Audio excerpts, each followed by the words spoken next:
cartel trained. Right. But basically, the families are fraudulently maintaining a PO. There's actually a waiting list for PO boxes in Columbus. They're out of PO boxes because so many people are defrauding the system. So they fraudulently maintain an address in Columbus so the kids get public assistance, even though they live in Mexico, which means they shouldn't be getting public assistance in the U.S. Right. So what about what percentage of this is one thing that we need to talk about, and we're going to talk about it on the tape, is MS-13 and MS-18. What kind of a problem do we have at the border? Well, if you remember with the last big caravan that was advertised was the one that went to Eagle Pass, Piedras Negras. Yeah. And the Mexican officials actually located 25 MS-13 gang members that had infiltrated that caravan. Okay. All right. So, I mean, MS-13 is using the caravan process to get people across the border. You know, they may be involved in some of the human smuggling themselves, you know, but it's a real problem. Have you ever heard of MS-18? I've not heard of MS-18. Okay. What about ISIS? Do you think the Somalis are coming over here? Well, I mean, again, there was a Hezbollah training camp, allegedly, or reported, 30 miles south of here.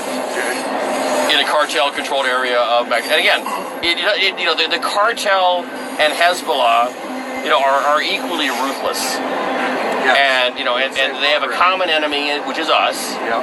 And Hezbollah makes billions of dollars in money laundering and drug smuggling. And so, basically, as long as the cartel gets their cut, they don't, it doesn't bother them. They're there. So they do it with the full knowledge and blessing of the cartel. Because it's all about just the money. And as long as the cartel is making a cut, that their profit, they let somebody else do the work and they just skim the profit. Now, if you look at the numbers, I actually was fortunate enough to get a Border Patrol printout. And right now, crossings for last month are up by family 1,680%. Yeah, because that's how the game, that is, like I said, it's a loophole big enough to drive a caravan through. Because, we have no solution. And this is why the wall is important, but it's insufficient. Now, one advantage we have is if we can put the wall, notice one of the things that, basically you don't realize, California has the wall. They do. Almost the entire length of the California border has what we call primary barrier. Right. Here in New Mexico, we have 179 miles of border. Only 34 miles are covered by primary barrier. And that's only recently been expanded from 14 miles. The president announced the completion of an additional 20 miles, which is west towards on the other side of Santa Teresa port of entry. But so 179 miles and only 34 miles are covered by primary barrier. The rest is vehicle barrier that's anywhere from 3 feet all the way down to 1 foot because of the rising sands. Right. And then a big chunk of it, that's 81 miles of vehicle barrier, which even old fat guys like you and me can hop across. Right. And then the rest is just barbed wire fence. And sometimes that even, they knock that down. And the ranchers, that's a big problem with the ranchers because if their cattle escape into Mexico, they're gone. And so that we need 145 miles of primary barrier here in New Mexico. Yep. And at $2 million a mile, which is what the cost I know based on the contract cost for Santa Teresa, basically the cost for putting in the new barrier was about $2 million a mile, okay. Which is about what Israel spent on their southern border, which by the way eliminated illegal immigration by 99.7%. There you go. And so, but here in New Mexico, let's assume at $2 million a mile, yep. 145 miles, that's $290 million. We don't actually have to declare an emergency to do that because there's that much money sitting in the federal drug confiscation fund. Yeah. I mean, we have that much sitting in cash that we've confiscated. That's just in the state of New Mexico. Yeah, but again, $290 million gives us primary barrier, which acts as a funnel. What we want to do is we want to say, look, you can't cross anywhere except for the ports of entry. And so we're funneling everybody towards the ports of entry. There we can beef up the the humanitarian response. We can beef up the drug detection equipment, everything like that. Right. But we can also say, look, we can only handle 20 people a day. So we meter the process, which means you just wait in Mexico. Which, if you're claiming asylum, you're supposed to be claiming asylum in the first safe country anyway. Correct. Right. So the wall is, but even then, the wall, I describe the wall as necessary but insufficient. So you need the physical barrier. You also need the high-tech monitoring equipment, and that gives Border Patrol the advance notice to respond. Yep. And you also need to increase the number of brave men and women in CBP. Yep. So we need it's a multi-layered, a physical barrier, technological barrier, and then increase human capital. But then we still have to fix the laws. We still have to end catch and release. Yeah, we have to end. Well, the thing is, if we implement remain in Mexico, then catch and release is less of an issue. Because right now they cross over, surrender, and we got to let them go. But if we say no, you stay over there and you come to the U.S. for your court date, then then we've eliminated the catch and release problem. So we do need to end catch and releases just as a standard policy. But we also need to end chain migration. We need to end the visa lottery. We need to close the asylum loopholes. So we need to tighten up our system and fix it. Now, obviously, if we're talking about comprehensive immigration reform, the things that so we clearly need, from a, and again, I'm a school teacher. Right. I have students of mine who are DACA recipients. Okay. And I tell one story because a lot of people, there are some people that say, oh, just, deport the Dreamers. I think that's a bad idea. I think if you have been otherwise law-abiding and your only crime was that you were brought over when you were 2, that's fine. Now, but in the case of one of my students, it's even different. His family emigrated here legally because his father was a PhD student in New Mexico State. Right. So they came here legally. His father died. And when his father died, the student visa went poof. So they overstayed their visa, which more than half of the illegal immigrants here in the U.S. are visa overstays. Right. So we don't want, the wall doesn't solve everything. We need to fix the laws too. But, he actually, finished high school here, and he had a choice because he graduated high school, so he was legally able to get a student visa. Right. Or he could go the DACA route. And the main difference was, and I don't blame him for choosing the DACA, if he goes the DACA route, he can work. If he goes the student visa route, he can't work. And he wanted to provide for his widowed mother. So it's a perfectly right. So those are the kids that we want because they work their butts off. He's not on public assistance. He's contributing to our economy. He is the kind of kid that we want the DACA solution to be able to provide a path to residency. I'm not for a path to citizenship because, again, as a school teacher, I don't care if you cheat directly or if your parents handed you the answers to my test, you still cheated. So you don't get the prize. But we can have a path to residency so that you're not looking over your shoulder all the time because as long as you're otherwise law-abiding. Now, that may be, some people may think I'd be a little soft on that, but, again, from my own student standpoint, there are some students that said, that's the kid we want to be here. That's the kind of immigrant we want. Right. Now, so we have the permanent DACA solution. We need to secure the border totally. We need to have the physical primary barrier going everywhere that is economically viable. Obviously, there are places like Boquillas Canyon in Big Bend where it's a sheer canyon wall. God put a much better fence there than we could ever erect. Right. So, let's use the natural resources, but keep in mind, like Congressman Kinzinger just got back from his National Guard deployment in Arizona. The coyotes are using the remote mountain passes where there's no fence. So, there may be sometimes where even though it's going to be more expensive, we do need to put primary barrier over there because even though it's remote for the coyotes to go, it's also remote for our Border Patrol to respond. Right. So we need to have that primary barrier, and with the technological monitoring and the increase. So, DACA fix, secure the border. We need to have a reasonable guest worker program because we need to reduce the incentive to commit the fraud and drag the children across the desert. So, and if I live in Doña Ana County, we're an agricultural county, we need migrant labor. There are, people say that there are plenty, I have actually personally picked cotton, and I can tell you it sucks. It is not something I would want to do every day, but, it's somewhere, we need people to do the agricultural picking fruit, picking cotton, and so on. And, if we need to have that migrant labor, there are farmers today who are totally dependent on migrant agricultural visas. We need to make that process work, but we need to be able to keep track of everybody who's coming across And when you say, look, you could stay for a year and then go home. And you got to leave the country for 3 months. Right. So you're not bringing your family here. You're not emigrating here. If you want to emigrate here, you go through the other system, which is the fourth point, is we need to fix the broken immigration system. Yep. My wife came here legally, and it took her 14 years to become a citizen. It shouldn't take that long for people who are following the legal process, who can be self-sustaining and not be on public assistance. Now, you guys had a challenge, too, I was reading somewhere here with New Mexico when you got married. Yes, yeah. So we got married in D.C. And my wife has her D.C. driver's license.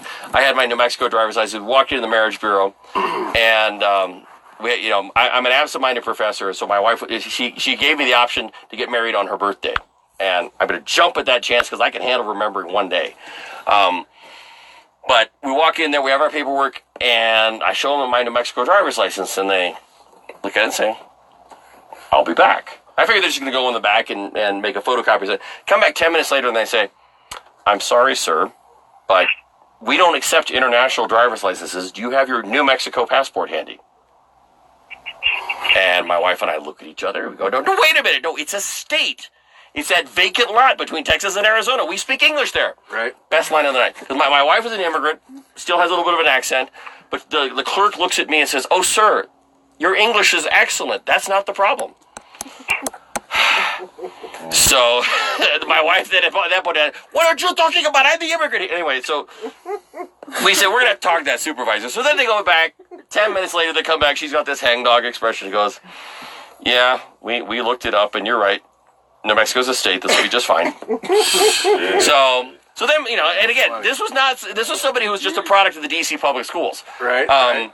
And so, so we got married, and then it's funny, when I went back later to turn in the paperwork to get the marriage certificate, I said, would this have been easier if I had just shown you my tribal ID? They went, yeah. Right. So, right. Anyway, so I posted this little funny Facebook moment, because here in New Mexico, we have this running joke about one of our 50 is missing. I mean, like, you order stuff and have them ship it to New Mexico, and they say, oh, you're going to have to pay international postage on that.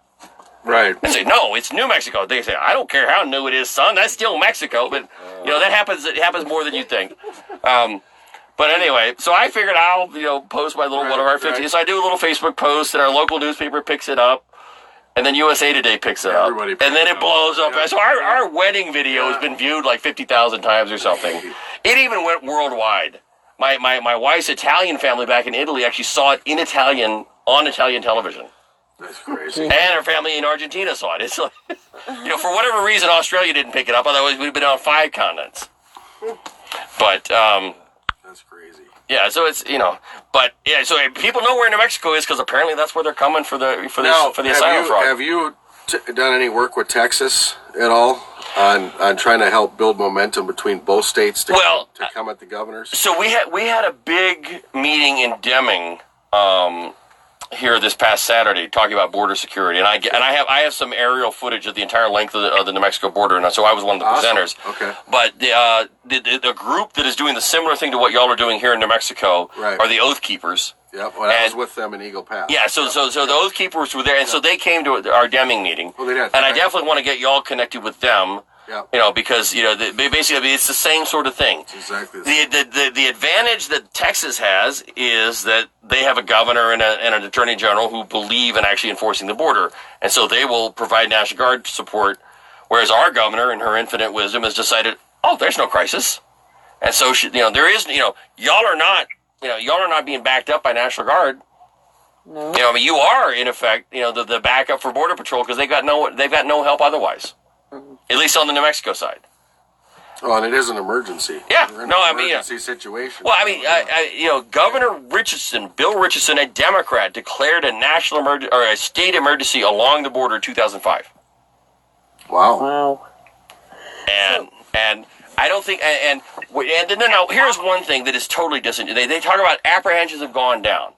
Well, actually, no, they've spiked back up. But it is true that apprehensions have gone down, from the peak because we've got, we now put Mexican border crossers who are legal border crossers, we send them back the same day. Right. And so, and we have physical primary barrier in certain places where, and so, the makeup of the illegal border crossers has changed dramatically. It is no longer single male Mexicans crossing. It is now people gaming the system with asylum fraud as family units. Right. I mean, the increase is like, 1,300% in some places. And they're coming from everywhere. But the difference, now I talked to one of the Border Patrol agents, and his thing to me was, he said that, but prior to Obama being elected, he said, yeah, we had a problem. He said, but, back then we'd ship them back. Now, you could ship back like the Mexicans. Yeah, and again, so the change has been, it is not as many Mexicans crossing the border as it now is Central Americans and apparently here in El Paso sector, Brazilians.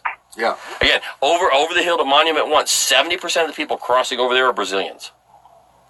That's amazing. And the scary thing is that, so I talked to the guy who lives there, and he finds the boarding passes, because they're not crossing on foot, they're flying, and unfortunately some of these people are victims of a criminal enterprise, because they're lied to. Well, worse than that, they are being offered wads of cash to come to the U.S., and then they're being put into situations of sexual slavery in Boston. Oh, jeez. Okay. So you have these women that are showing up with wads of cash. They're flown first class from Brazil to Mexico City, then from Mexico City here. And the reason he knows it's first class, because it says first class on the boarding passes that are being, that are littering his property. Yeah. And then they get flown to Boston. And distributed. And distributed into sexual slavery rings. Okay. Some of these women have no idea the level of depravity that they're. I mean, it's so. Again, so they come over looking normal. There are some people who are just gaming the system, and they know they're gaming the system. There are some people that think they're getting away with something, but they have no idea that they are about to be victimized repeatedly over and over and over again. Right. The Secretary Nielsen was testifying about this. They now, every time they apprehend a family unit or an unaccompanied minor where the girl is over age 10, they have to give her a pregnancy test, because it is highly likely that she has been sexually assaulted on the journey multiple times. Okay. And if you go out in the Boot Hill area, the ranchers will tell you about what they call them rape trees, because a lot of this human trafficking is power. It's money and power, and so you'll have the coyotes to sort of condition these women and girls into the sexual subservience system that they're going to be put into. Right. They routinely rape them along the way, and what they'll do is, after they're done, they'll leave the undergarments strewn on the tree as sort of a signal to everybody, that we own you. Right. This is the rape tree. Yeah. Right. And so you'll find those out in the Boot Heel. And so there are clearly people who are being pawns and who are victims of this process. But again, it's because if we did not have the broken asylum system, we did not have the broken immigration system, if we didn't have the chain migration, we would eliminate the incentives for all of this fraud. Right. That's right. And that's why the law and the wall doesn't fix the fraud. The wall makes the fraud harder, but we still have to fix the laws. How bad is the disease that's coming across all of the... Well, so this was one of the things that was discussed at the security meeting in Deming that the New Mexico Cattle Growers Association put on. Twofold. There are diseases that we have eliminated for the most part in the U.S. that are now, we're having mumps outbreaks. Right. We're having measles outbreaks. We're having diseases, tropical diseases that we don't have here, but they have in Central America that are showing up here. Okay. Most of the people coming across are not immunized. And so you have, one of the guys was a respiratory therapist up at the retired, but used to work at the hospital in Silver City. They're overwhelmed. Right. And the disease is an issue, and not just the diseases for humans, but it's also, the diseases for the cattle. Right. because these people are tracking they're tracking all sorts of stuff, and so there was the respiratory therapist was one of the people presenting.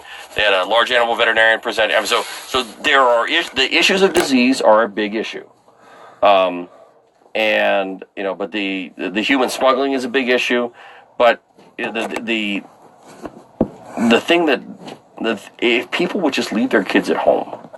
Don't drag a kid across 2,000 miles of Sonoran Desert. Antelope Wells is no place for a kid. Right. And yet, I've got night vision footage that CBP released. Like 2 or 3 times a week now.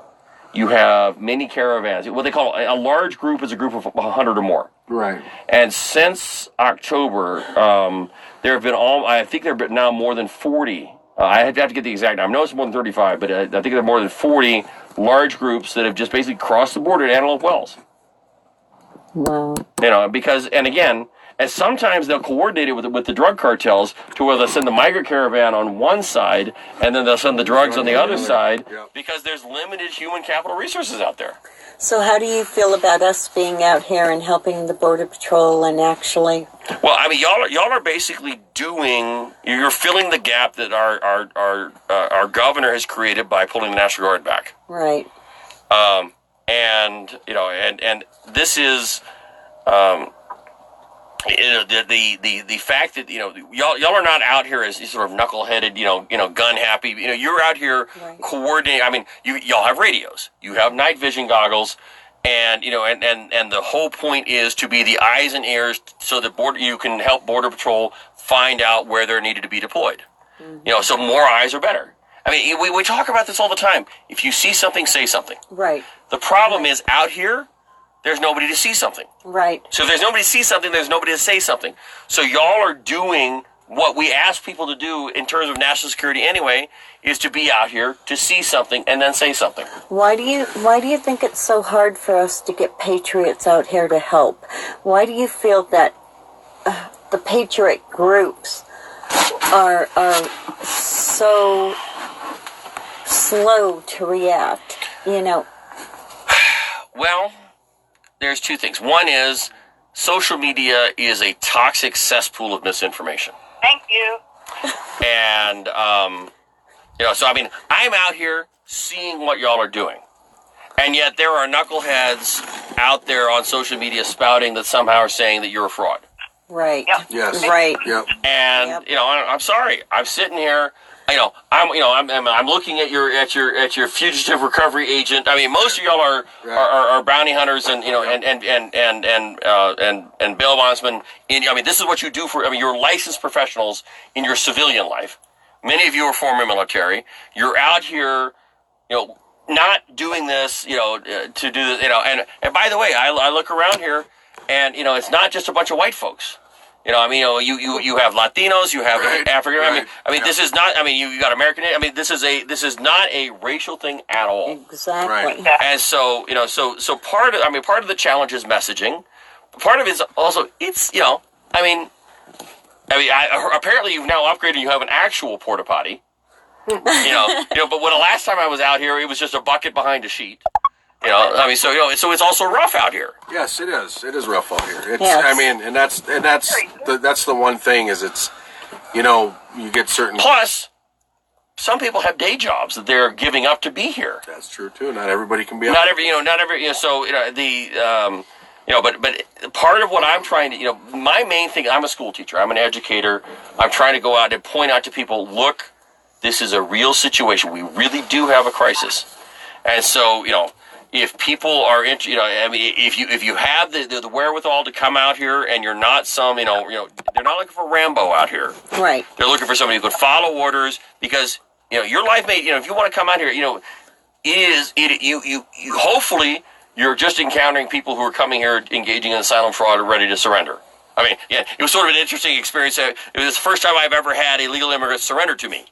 That had not happened to you. That happens to y'all all the time. Right. That was my first time where I had technically apprehended illegal aliens. Yep. It was an interesting. Naughty boy. Well, and it just happened that my wife was here and spoke enough Portuguese that we were able to verify. And in fact, case of asylum fraud. Yep. Yeah. With it, and again, I don't fault a father who wants to provide for his children, but that's not justification for fraud. Right. So, we ought to be able to have a guest worker program. So if that father wants to come here and work here for a year, send the money home, go home, live like a king, come back 3 months later, that's fine. I have no problem with that. As long as we regulate who's coming in and keep track of everybody. That's the scary part. So what do you think we can do to get the word out there more? I mean, everybody has part of the challenge, one of the challenges with grassroots movements is they're grassroots, so therefore there's not, the organization process. I mean, y'all are one group, the Oath Keepers are another group, then there's the Arizona group. There's not any sort of one unified process, because one of the challenges people have is they get, it starts to become an ego thing. Thank you. right. And the best piece of advice I can give to grassroots organizations is if you don't worry about who gets the credit, you'll get a lot more done. Exactly. But there are some people, again, there's a natural tendency, and I've been involved in enough grassroots movements where somebody says, "Oh, gee, I get to be the face of this movement." That so people, and it stokes your ego. Doesn't work. That's not what you want. I mean, it limits your audience as well. Well, again, it shouldn't. You're focused on an objective. You're focused on providing the civilian backup for Border Patrol to be their eyes and ears, because there's nobody else out here looking to see something and then say something. And you're having to buy supplies. You're having to buy propane. Apparently, y'all got your. I was actually going to bring out some propane, but then apparently y'all went and got your own propane. So I'll try and bring some next time. It costs money to be out here. Somebody's got to provide the coffee for people to stay awake at night. Exactly. But most of the people that are coming out here, they're providing their own equipment, they're providing their own stuff. It's not like you're buying it. The AR-15s are not standard issue. Everybody's bringing their own. Right. And so it's a challenging situation out here, and y'all do have you have a Facebook page, and you've got the PayPal thing for people to make donations, and I would encourage people to do that, because you're here. I mean, we can take that phone and walk. The border is right there, and the fence, the wall stops right here, and then literally you go over the mountain, down the mountain, all the way to Texas until you hit the wall in El Paso. It's a whole bunch of nothing. There's no wall. There's no fence. There's not even barbed wire fence here. I mean, it literally is, you walk across completely unimpeded. Exactly. And the cartels know that, and that's why they're exploiting stuff here.